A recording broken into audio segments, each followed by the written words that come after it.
Scream 7's trailer is rumored to be right around the corner. About a week ago, we got a description of what that trailer might be. For those of you interested, you can check out our video and the link in the description. But with that in mind, let's kind of jump into it until we hear about something a little bit more definitive about the plot and everything that should be happening in the movie. The reality of it is, we don't know, like, as I said, the definitiveness of the description that we heard. So pretty much all of the theories in this video kind of stem from things that we've heard over time, along with the description of the trailer that, dropped like a week ago? Something like that? Yeah. With that in mind, please consider this video and that description video possible spoiler landmine fields.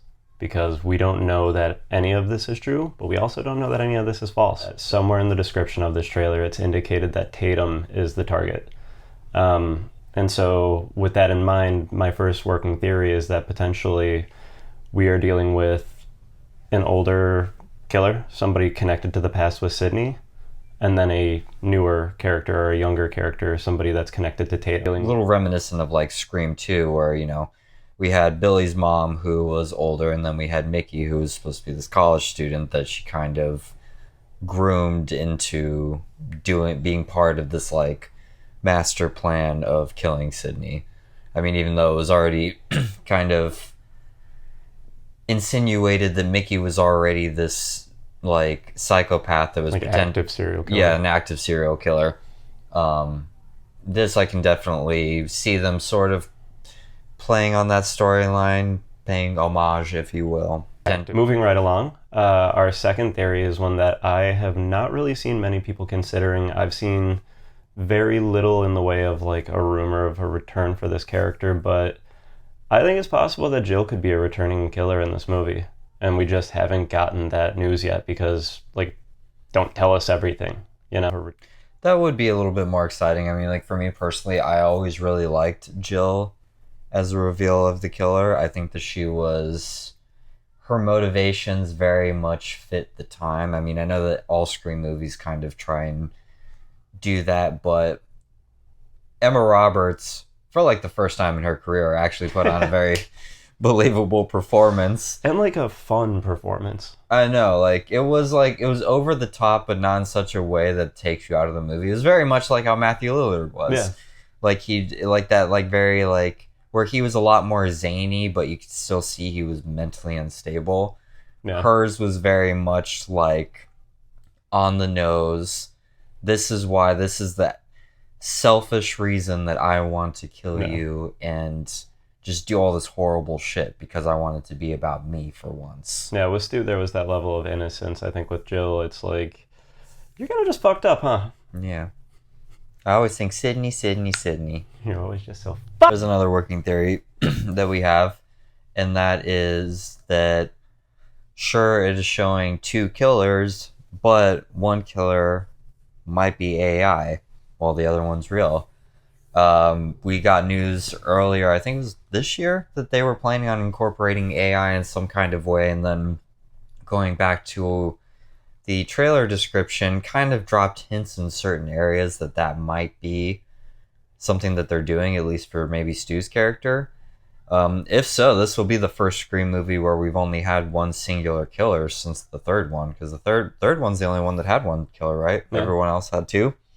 Yeah, so always a possibility. Use that as one of the twists, one of the reveals during the third act. Which is why we think in the trailer description we had heard that there's, like a scene with like Stu in the trailer and everything. Like, if I'm the killer and what I want to do is obviously get under Sydney's skin while making her daughter my new target, I'm going to show her things that are unnerving, show her things that are going to, make her think about the past and the things that she's had to do to survive.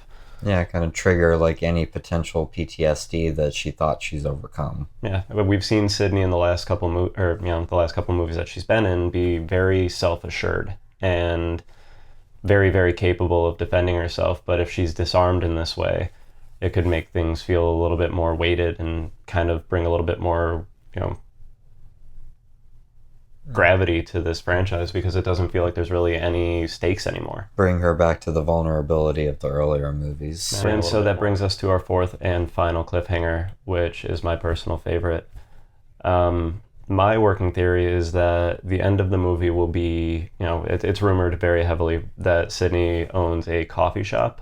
I'm also hearing a bar, but I've heard mostly coffee shop. But um, I think a coffee shop is the perfect place to put an ending where, say, like Tatum is working behind the bar and she calls out a name on a cup. Stu? Stu? Kind of perfect if you ask me, and then it just ends because we know that they're going into production on Scream 8 right as this movie is going into theaters. And like we said at the beginning of the video, we just thought it would be a fun idea to kind of jump in and speculate a little bit more before things become, more definitive. Yeah, we're actually planning on probably doing a lot some more Scream 7 content for the foreseeable future. I mean, the movie comes out in February, but we're having fun, hearing people's theories. I mean, even though we don't have the first trailer out yet, I think that when the first trailer does drop, when we see definitively this, like, what content is actually being shown to us, which is rumored to be dropping this month in September, it's gonna be fun to talk about with people. Beyond the surface level, we already hate this movie before we've seen it, or we love this movie before we've seen it. Talk to us. Talk to us about what ideas from outside of the box you can think of. Yeah, let us know in the comments what you guys think. Like, what's your craziest theory? What, if you hate our theories, let us know. If they fall apart, let us know how. Like, or if you want to piggyback off of them. Yeah, we love the discussion, and that's what we do this for. There's no money in this yet for us, and if ever, we want to build something of a sense of community with people that we can talk about this stuff with. Be our friend. We're okay, I guess. We need friends. We need them. We're not okay.